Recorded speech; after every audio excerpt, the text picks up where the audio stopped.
น้องสาวนครผิวเหลืองอ่อนดังทอง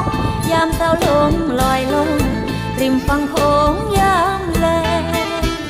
ไหมก็ขาวสาวลาวก็สวยมวยผมดำน้ำบ่อก็ใสสวยแท้คือสาวผู้ไทยช่วยบาดใจชายสาวยวนก็งามช่วยบาดใจชายสาวยวนก็งามของเจ้าเอ๋ยไหลหลังดังน้ำใจชาวอีสานคงมันเลิศล้ำหากแม้นใครไปพบเจ้างามคำคำจะอีก็งามมุกดาหารยอดกระทู้ถ้าอุเทนหรือจะเป็นหาดแก่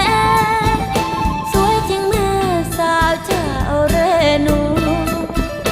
หน้าหวานสาวดอนตาลก็น่าดูช่วยเด่นงามรู้สาวเธอพนมช่วยเด่